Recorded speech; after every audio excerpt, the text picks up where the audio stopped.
Hello, my name is Mayara Negrao. I am a trauma surgery third-year resident. I am speaking from University of Campinas, Brazil. This is my first time presenting in English, so please correct me if I say something wrong. This presentation was made by Natalia Ponzio, General Surgery second year, and me, with the support and instructions of Dr. Gustavo Fraga. So let's start. Today, I'm going to talk about high energy blunt abdominal trauma. And in this case, we have a patient involved in a car accident on the highway.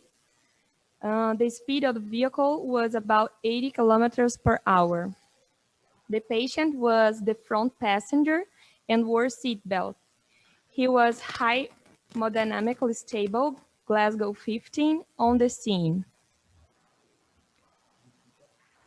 28 years old. Yes, 28 years old, the guy was. First aid was on emergency room of PA Anchieta. The emergency unit it's not a hospital. They have few resources and no image equipment.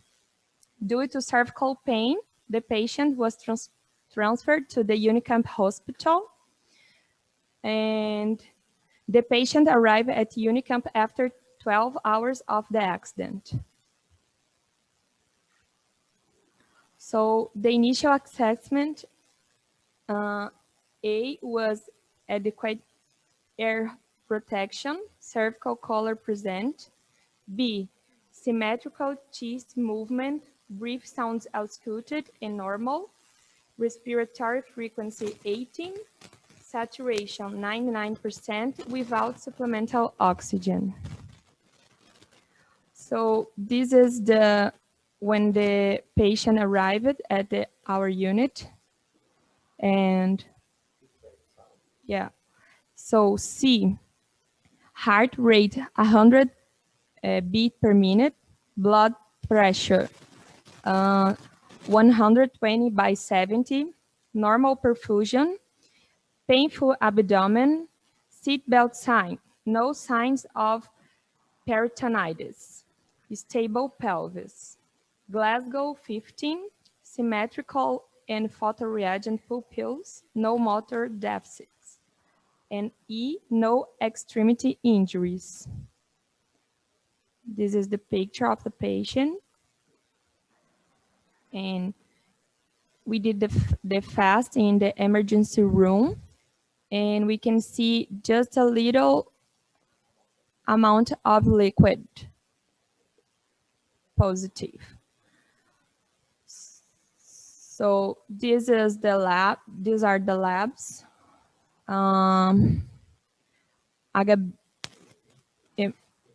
Hemoglobin 14 and the white blood cells 18.920. Venous blood gas analysis, normal. And so the question is, which one is the best option for this moment? Dr. Donnelly, your comments, please. Yes, thank you, Dr. Johnson. I'd like to make two questions. One, I understand that the victim arrived at this small hospital 12 hours after the collision, and two, the patient, the passenger, had a 2-point seatbelt. Are these correct? Yes, this patient was transferred first for a facility in the city of Campinas.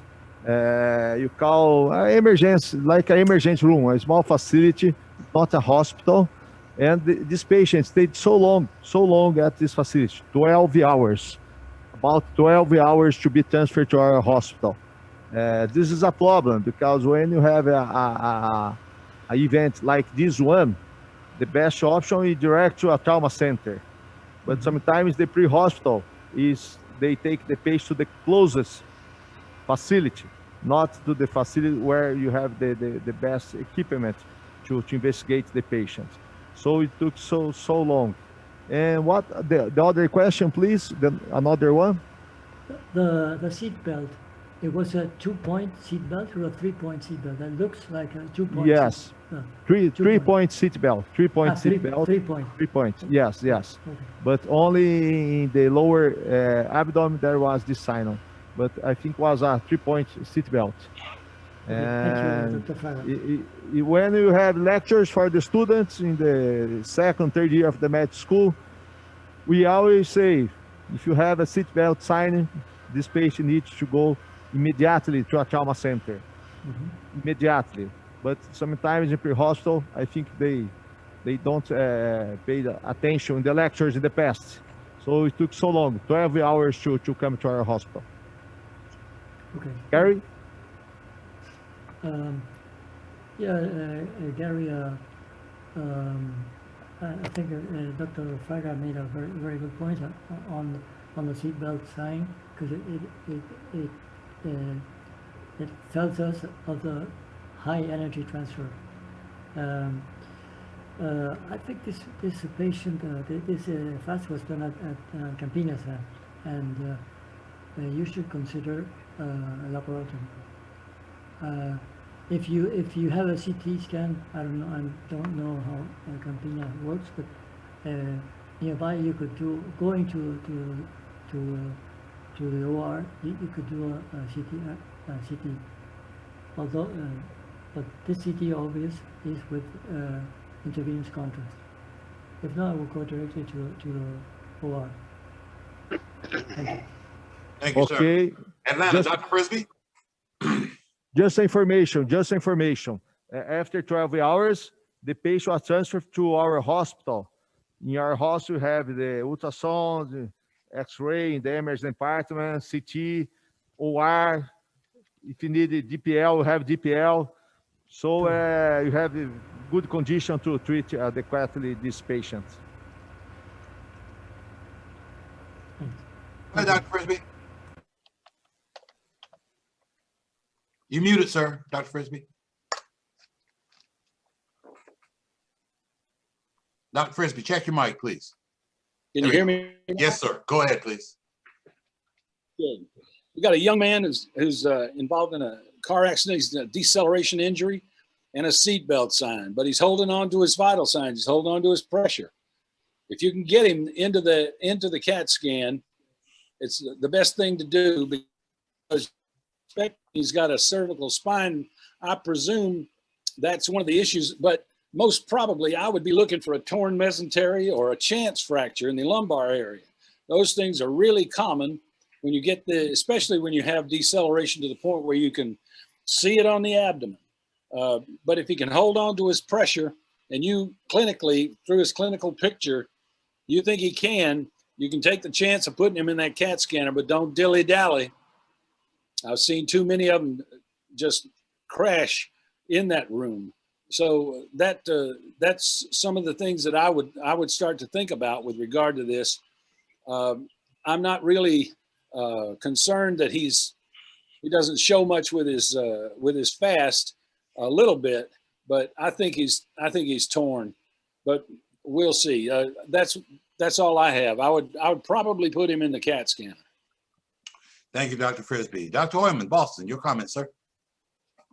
I essentially agree with Dr. Frisbee. I am willing to bet that this patient has peritoneal signs by now. As Dr. Frisbee said, the thing that you have to be worried is bowel perforation, mesenteric tear, and chance fracture. But I am willing to bet in this patient who has been 12 hours, has a white count of 18,000, that has peritoneal signs. So the question is, going to the OR first or going to the CT scan? Probably if the patient is stable, I will take him to the CT scan. He would need to go to the OR probably anyway, but I will give me more information regarding other issues like a chance fracture, which is important to kind of maintain alignment during the surgery. I would suspect that the findings on the CT scan will be free fluid in the abdomen without solid organ injury. If this patient would have presented in, and most likely also would have injury to the muscles underneath the fascia that will be seen where the seat belt is. If this patient would have come initially to our facility, looking at that, I would suspect those injuries, and if the CT scan show free fluid without solid organ injury, I will at least put the laparoscope to make sure that there is no bowel perforation. So that's the bottom line. If it's stable, I would do the CT scan before going to the OR. If not, he will go straight to the OR. Thank you. Thank you, sir. Poughkeepsie, Dr. Dan? Poughkeepsie, New York. Thank you. Yeah, we would definitely CT scan this individual here in the emergency department, for sure. I mean, he's been maintaining vital signs for about 12 hours, so I think we'd give a good chance taking him to the CT scan and getting more information. And you could probably use a pan scan, especially from the cervical spine down, if he doesn't have any observant head injuries, for sure. Thank you, Dr. Dan. Portland, Dr. Kassim. Good morning. So I think a couple of months ago, I presented a case similar to this. So before you send him to the CT scans, a couple of things you should do as well. I think you should examine the patient properly to make sure that he doesn't have any point tenderness along his spine. Point tenderness will show you possible signs of the chance fracture that Dr. Frisbee is talking about. And also, it's a good idea to draw blood for LDH. Sometimes that is markedly elevated, and it'll give you a rough idea that there's something wrong. Something is torn. It won't give you the diagnosis, but it'll make you aware of what is going to become later on. And obviously, the third thing is going to be evaluation of the abdomen. Before you do that, this is a lower abdominal injury, and he's been in the hospital for 12 hours, and probably they've given him fluid. And so you need to check the bladder to see if he has any vesicular injury.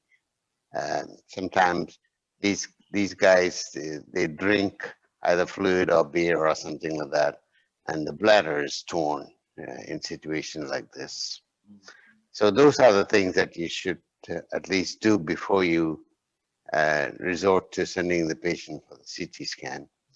And CT scan done after 12 hours most likely will give you the diagnosis, and at least it'll give you the landmark, what you're looking at and what you should do, whether you're going to treat this with the laparoscopy or laparotomy. Most likely, Dr. Coley probably will go laparoscopy, and I probably will go for laparotomy. So that's the name of the game here. Thank you. Thank you. What say you, Dr. Coley? Yes, I agree with all comments. I think this is a high injury, but the patients come to the service because they have pain in the spine, in the neck. So first, if the patient is stable, first I think these patients need to make a CT of the whole body and to see if there is no injury. If the injury is in the abdomen by the seat belt, there is no peritonitis at this moment. It's difficult because to analyze the abdomen with a seat belt sign, because usually there is a injury of the abdominal wall, and the abdominal wall gave pain. Sometimes it's very difficult to decide if these patients have peritonitis or not. So it's very, very difficult. So in these situations, I believe this patient is stable. We go to a CT, check the spine and the other injuries, checks there is signs of ball injuries and bladder injuries, because these patients have inferior abdominal side of the abdomen. Usually, as Dr. Kassim says, it's maybe injury of the bladder. And then if the patients go to see what's happened in the patients with the CT and decides there is patients need or not need surgery. I believe in some case there is a great chance to go to a surgery. If the patient continues stable, there is no evidence of great vessels injuries, I start with a laparoscopy. And then if there is a problem, I convert to a laparotomy. If the patients are unstable, I start with a laparotomy. That's the way. Thank you, sir. Norfolk, Virginia, Dr. Grigsby, your comment, sir. Yeah, I'm pretty much agreeing with a lot of what I'm hearing here. So we are, we have a CT scanner right on the way to the OR. So I think for this guy, there's a CT scan in his future, but we're definitely going to find things that make us want to look. If he's stable, he's going to get a laparoscopy first before we commit him to a larger surgery. But again, like if it's up in the text, then he's going to get a laparotomy. Thank you, sir. Sarasota, Dr. Untrack. Yes, I agree with all the comments. This is high index of suspicion for a either chance fracture or mesenteric injury, especially with the seatbelt sign and the high white count. So I agree with the CAT scan. It can assess the abdomen, also the cervical and thoracolumbar spine. If there's both free fluid and bowel wall thickening, I think that would be more of a confirmation or raise the index of suspicion for perforation of the bowel or an area of ischemia of the bowel and impending perforation. And if that were the case, I would probably go to a laparotomy if the results were equivocal, but there was still cause to suspect an area of devascularized bowel. And it's reasonable to start with a laparoscopy to rule it out. Thank you, Dr. Untrack. Sao Paulo, Dr. Altman. Yes, I would like to comment that we cannot forget that this patient was transferred to the trauma center just because of the suspicion of the cervical spine injury. So CT scan is of utmost importance in this case, physical examination as well. But I think we have to clear his cervical spine, and it's very important to bring him to the OR knowing exactly what's going on with it. Otherwise, during intubation, it could be a mess if it's not stable, if he sustains a cervical spine injury and if it's not a stable one. And regarding, I agree with Dr. Kassim that he can have a bladder injury, and bladder catheter would answer our question here.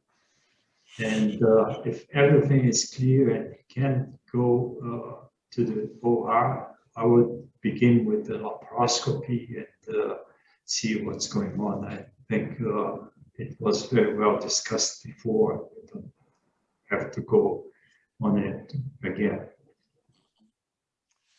Thank you, Dr. Altman. Any additional comments before we return to Campinas? Just one thing. I agree with laparoscopy. I would start with laparoscopy if this patient presents to us. If it's 12 hours later and I am suspecting bowel injury, the only thing I will use the laparoscopy for will be to make the diagnosis, and if it's positive, I convert to open, because the inflammation by then is so much that it's so easy to make. And these patients usually have multiple holes, not one hole. So it's very easy to miss a hole with the fibrin and everything doing the exploration laparoscopically. At least for me, it's easy. Maybe Dr. Collet probably, he can do it, but I don't think many people can do this. Thank you, Dr. Hoyman. Okay, let's go back to our presenter, Dr. Negrao. You're muted, ma'am. Check your mic, please. Mic button down there. Went to CT. Okay, sound? Yes, sir. Good. Okay, the cervical CT was normal, and you show the abdominal CT now.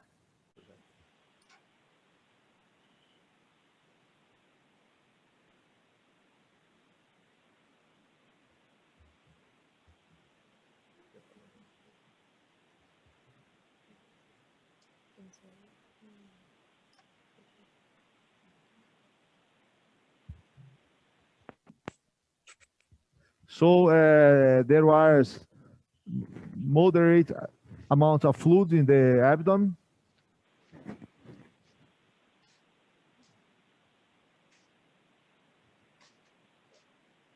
I show another. There are some hematoma in the mesentery, probably in distal ilium.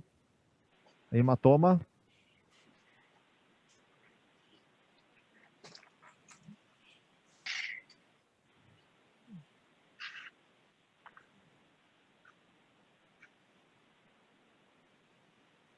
Again.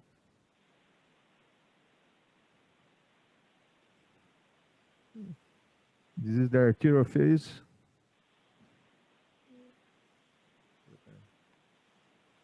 Blood. No pneumoperitoneal. No pneumoperitoneal. You do the review with the radiologist. Only fluid and hematoma in distal ilium. And there is another here.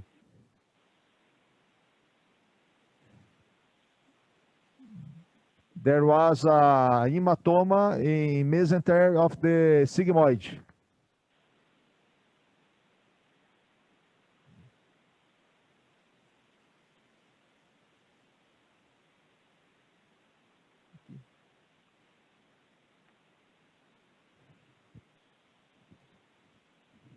So during the looking for the CT, all phases, and discuss with the radiologist, there are suspicion of ilio injured, only mesentery, and sigmoid mesentery injury. So the abdominal CT, we could see moderate amount of intra-abdominal free fluid. Splenic injury grade 2. CT suggests injury to the hollow organ ball wall, thickening, inflammation in the surrounding adipose tissue next to proximal sigmoid column and terminal ileum that could be hematoma. And what would you do? Exploratory laparotomy, non-operative treatment, or laparoscopic procedure? Sarasota, Dr. Untrecht, your comments, please. Yeah, so I think in this case you have the bowel wall thickening and some fluid. So I think that that would more likely suggest a perforation or at least devascularization of a segment of bowel. So with a high white count and the tenderness, I wouldn't do B, the non-operative treatment.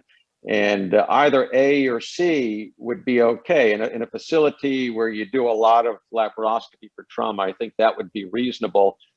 Since you know the two areas of concern, the terminal ileum and the sigmoid colon, you should be able to see both of them rather well. And if you need to resect a segment of the terminal ileum, then you might be able to do it with a smaller procedure. The advantage of the laparoscopy is if it turns out that there isn't a devascularized segment of bowel that you need to remove, you can avoid doing a full laparotomy. But I think either A or C. Mm-hmm.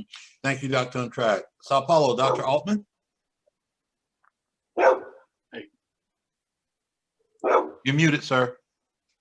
Dr. Altman, check your mic, please.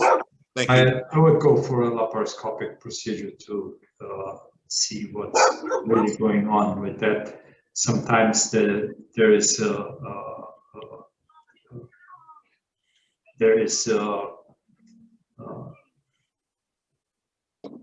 it's a hypovascular, or it's the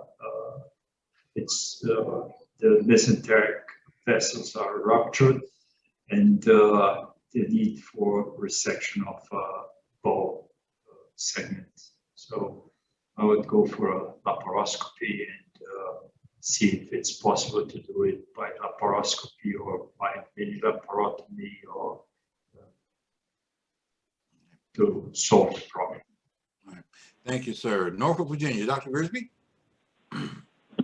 Yeah, we do a lot of laparoscopic, diagnostic labs here. So, we take them to the OR level 1 at this point and stick a scope in and make the diagnosis. And then we can convert pretty easily to an X-lap if you need to. Yeah, definitely go to the OR. I don't think there's a role for B. Thank you, Dr. Grigsby. Dr. Calais, Sao Paulo, your comments, sir. I agree with the comments. I started this procedure with by laparoscopy.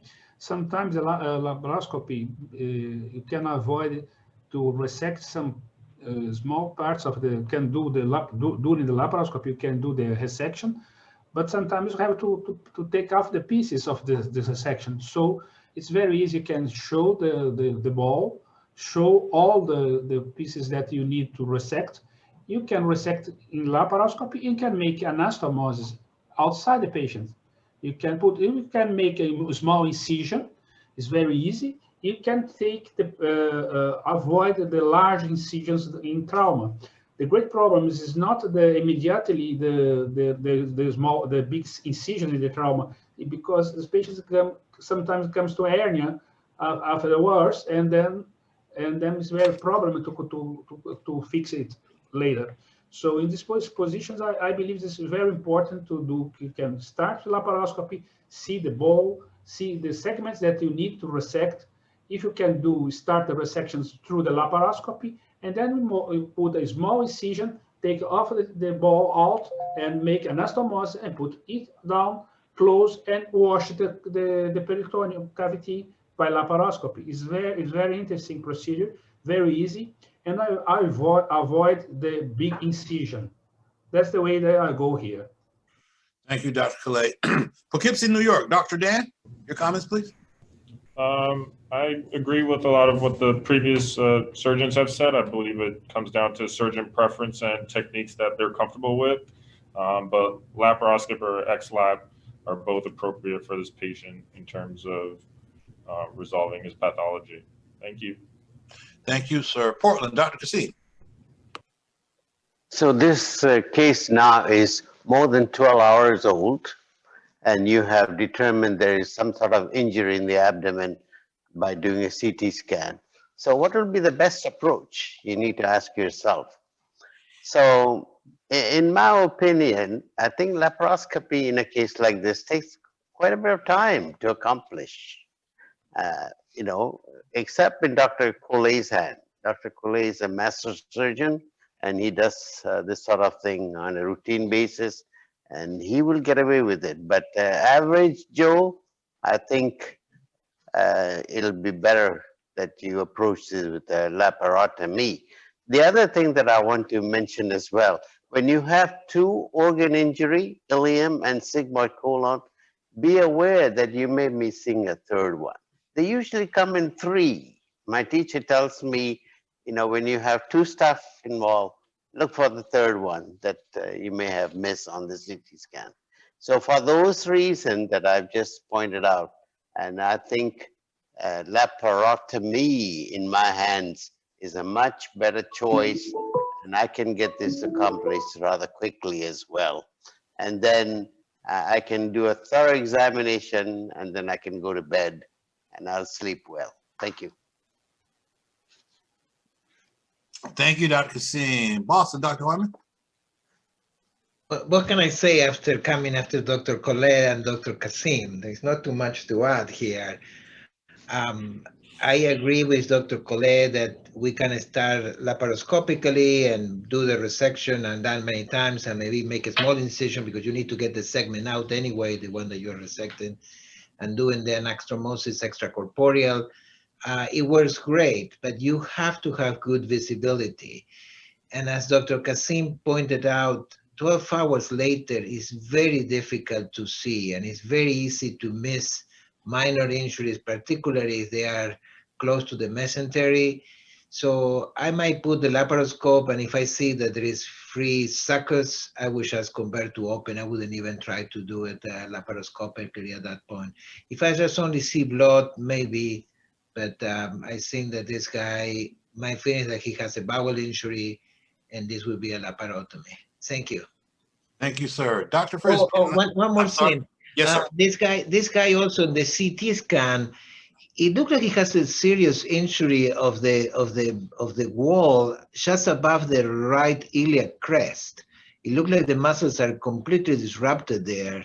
I wonder if that's the case, or it's just by looking at the CT over the Zoom that I misread this completely. I wonder if Dr. Fraga can comment on that. Go ahead, Dr. Fraga, Campinas.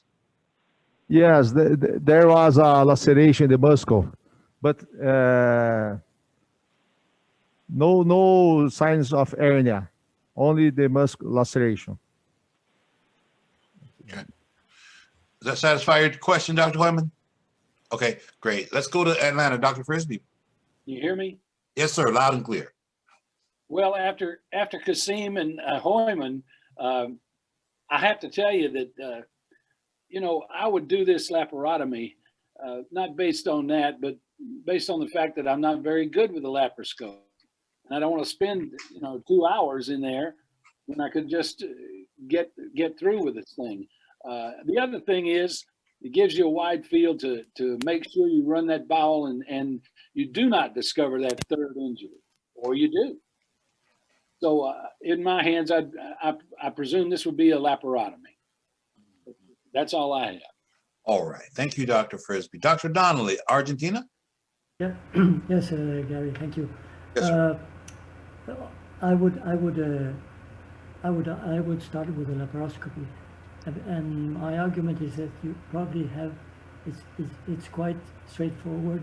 It's 12 hours after the episode, and you have two probably injuries. So you could tailor your incision afterwards. If you have to convert to a laparotomy, you could probably decide which is the best approach. And I'd like to make a small comment, but this is usually for residents. It was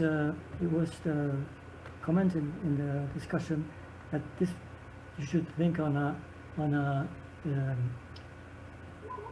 a chance fracture of this victim. I asked at the beginning if this was a 2-point or a 3-point seat belt. The chance fracture is usually seen in those patients with a 2-point seat belt. This was a 3-point seat belt, although the seat belt sign in the photo showed only the horizontal tract of the seat belt. So obviously you can have patients that have no seat belt or 3-point seat belt and have a chance fracture, but usually the chance fracture is in those patients with 2-point seat belt, and this was not the case. Thank you. Thank you, sir. All right, let's go back to Campinas. Dr. Negrao and Fraga.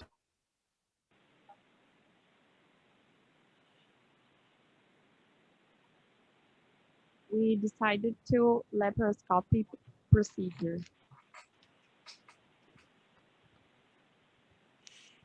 And here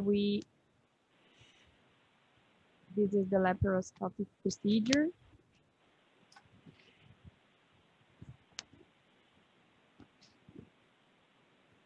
So during the laparoscopy, you can see a large hematoma in the sigmoid wall, a large hematoma, and there was a mesenteric injury in the small bowel, the ileum, a large laceration in the mesenteric.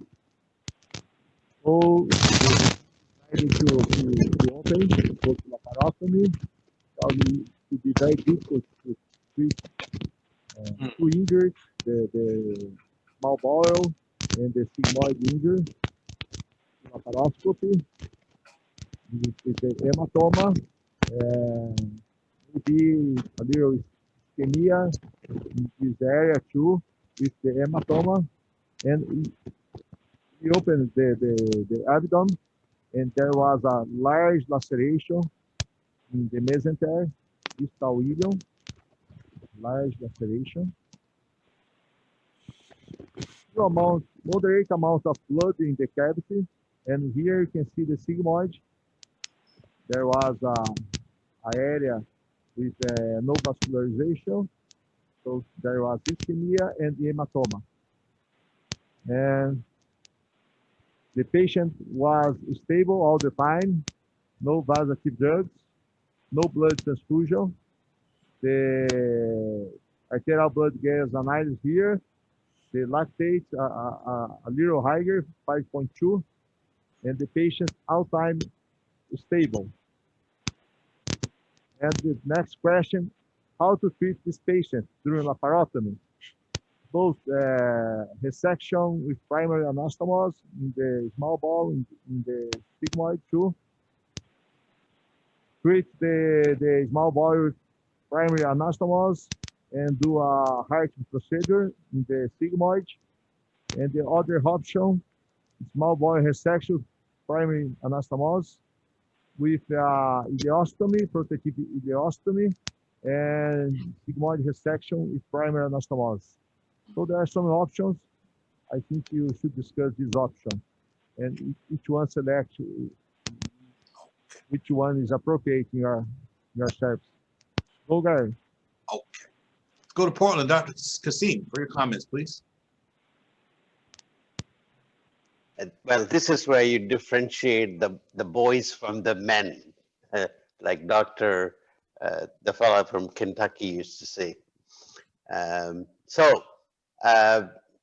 You have, there are literatures that you should be familiar with in treating this type of injuries, and it's all been documented, especially by Hiram Polk. That's the guy I was thinking of.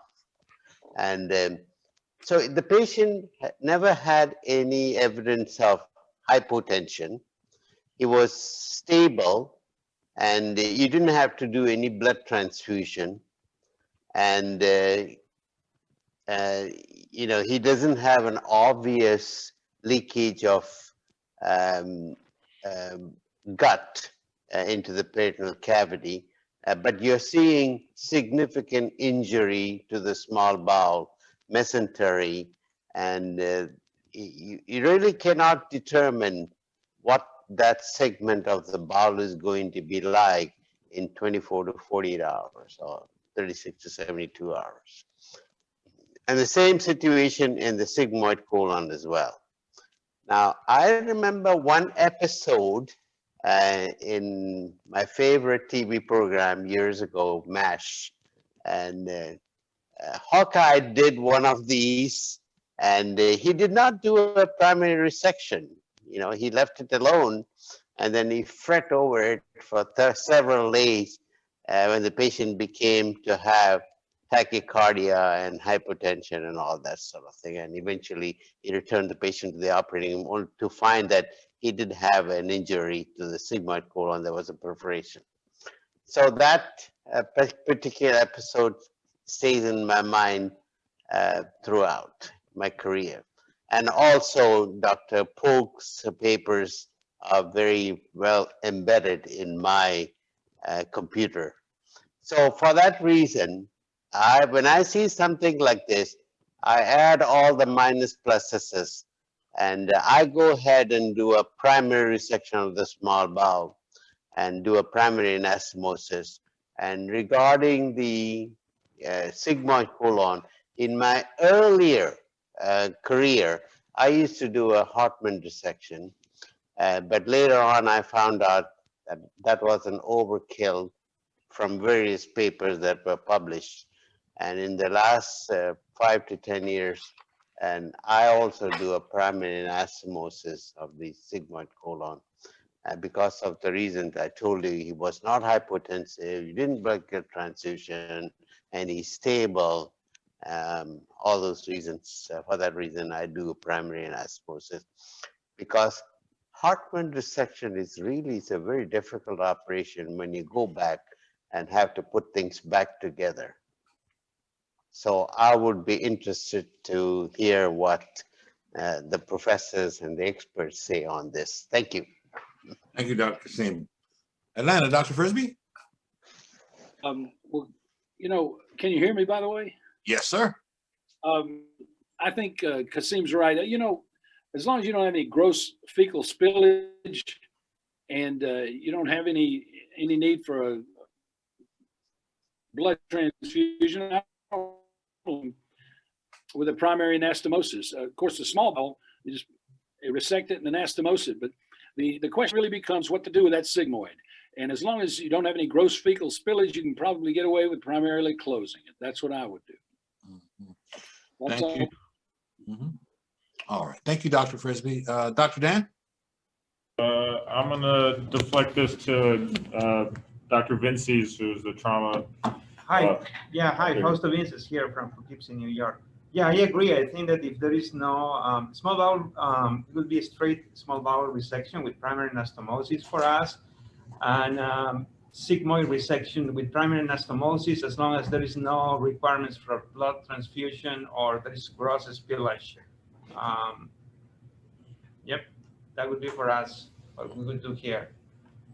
Thank you for your comments, sir. Dr. Undrak, Sarasota, your comments, please. Yeah, so I agree. The small bowel needs to be resected, and I would do that with a primary anastomosis. All the three options indicate small bowel resection.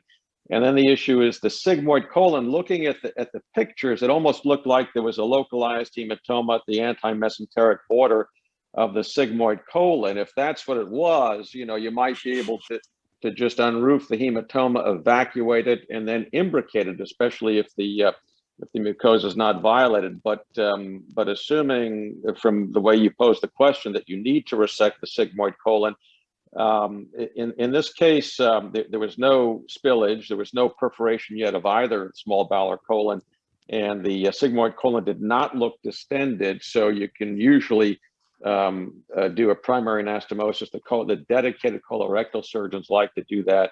And if there was concern with the fecal loading proximally, before doing the small bowel anastomosis, you could irrigate irrigate the colon, insert a catheter in through the small bowel, the terminal ileum, and then put the circuit tubing, the ventilator circuit tubing in the proximal resection margin of the sigmoid colon, and then put the other end off the field, and then just rinse out the colon and then go ahead and do the anastomosis, and that usually works well. Thank you, Dr. Undrak. Dr. Donnelly? I would do the option A. This is a small bowel resection and sigmoid resection, because the physiology of this patient was okay.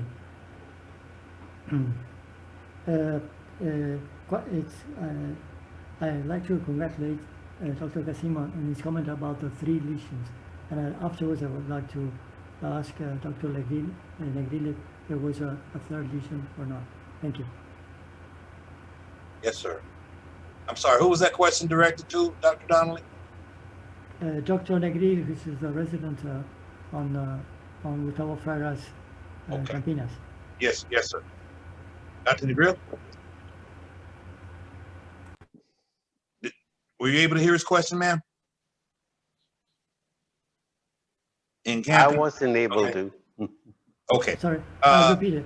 Doctor, hold on one second, please. Dr. Negril, Fraga and Campinas, Dr. Donnelly has a question for you, please. Okay, go ahead, Dr. Donnelly. Yes, Gustavo and Dr. Negril, I'd like to ask if there was if you happen to detect a 3rd lesion in your exploration, as Dr. Kasim points out. Thank you. Sorry, what kind of injury? Oh, no, I'm asking if there was a 3rd lesion or not. 3rd lesion. Another injury in CT? No, just these 2 injuries, just this. Thank you, Gustavo. Just this. There was a splenic injury in CT, but the spleen during laparotomy, the surface was normal. Was only a intrasplenic hematoma. because during the surgery, the spleen was normal. Okay, thank you. Thank you very much. Boston, Dr. Hoyman. Primary anastomosis with both. If I have any question, which I doubt in a case like this, I will do a diverting loop ileostomy, but most likely just anastomose both ends and that's it. Thank you, sir. Sao Paulo, Dr. Collet. Yes, I agree with all comments because the patient is stable and there is no contamination of the peritoneal cavity. So in the situations I go to resection and primary anastomosis, I have a question because sometimes you have problems with the wall when you open, when you have the sign of the belt sign, usually this touch the subcutaneous from the aphasia, maybe as space, maybe you come. And in these situations, if you have to think to put a colostomy, maybe some problem because you have space through the fascia and the subcutaneous and the skin. So can sometimes contamination. I want to ask Dr. Fraga if there is see during the open the patient, if you have this touch of the subcutaneous from the aponeurosis, because it's the great problem when you have to correct this patient.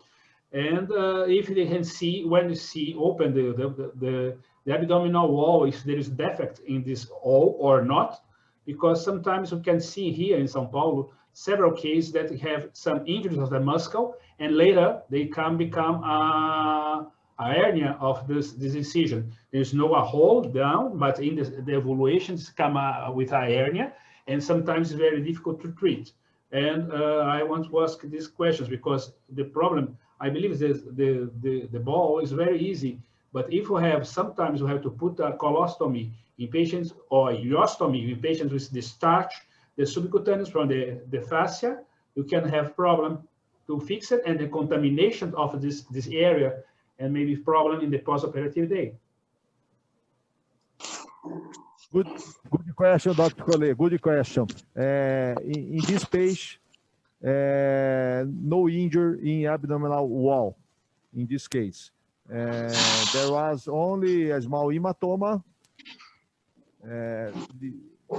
near the iliac crest on the right that was very well observed with our colleague from Boston, and no hernia and no injury in the midline line. So was easy to close the abdomen. But I agree, when you have this kind of injury in the abdominal wall, you can have problems if you perform an ostomy, ileostomy or colostomy, you can have problems. Dr. Grigsby, your comments, please. Yes, I'm agreeing with the people saying primary anastomosis. So if we're stable and not requiring blood transfusion, and there's not a lot of gross contamination or anything, we can hook them back together and save the second surgery. Thank you very much, sir. If there are no other comments, we'll go back to our presenters in Campinas.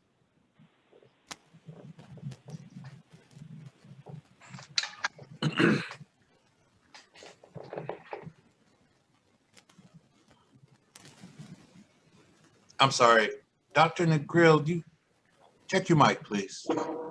Can you hear me? Yes, now I can hear you. Dr. Moscoso, please mute your mic. Thank you. Go ahead, Dr. Negrao. Surgical approach was a small bell resection and primary stapled anastomosis, and sigmoid resection with primary stapled anastomosis. The evolution, the patient was extubated immediately after surgery, 2 days at the ICU, using ciprofloxacin and metronidazole for 48 hours. Feeding was on day 3 and discharged home on day 6. So thank you. Thank you. In Campinas, Drs. Negrao and Fraga, are you ready to receive final comments at this time? Yeah, so was a good case. There was a long delay to transfer this patient to the trauma center. This is a problem you have in not only Brazil, I think in South America and Latin America, the access to a trauma center. You need to improve this. I think the treatment was good. There are some discussions about the laparoscopy. In your team, I think you don't feel very skilled to treat this patient by laparoscopy because sometimes the surgeons don't have enough experience, and sometimes the equipment is not so good. So I prefer to go to laparotomy, but try to do a laparoscopy because if it was a small injury, maybe the laparoscopy was enough to treat the patients. And the patient recovered very well. Congratulations to Dr. Mayara, was the first time. She was very anxious about this presentation, but I think she did a good job, and I hope she can present the case in the next conference. Let's go to the final comments, Gary. All right, thank you, sir.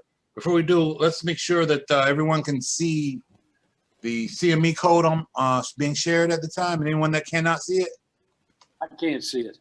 You cannot see it, Dr. Frisbee? Just send it to me. Okay, will do.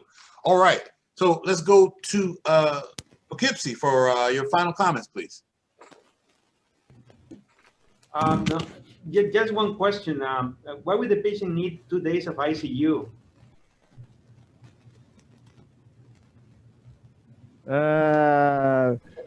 Because of the COVID situation, the pandemic situation, there was ICU beds available on the time of this surgery and not in the wards. Okay. Nowadays it's totally different. No beds in the ICU, and look for beds in all the hospitals because of the COVID situation, the pandemic situation. All right. Thank you. And let's go to Dr. Kasim for final comments, please. Great case. Thank you for presenting. Thank you, Dr. Kasim. Dr. Grigsby, your final comments, please. Great case. Thanks for sharing it. Congratulations.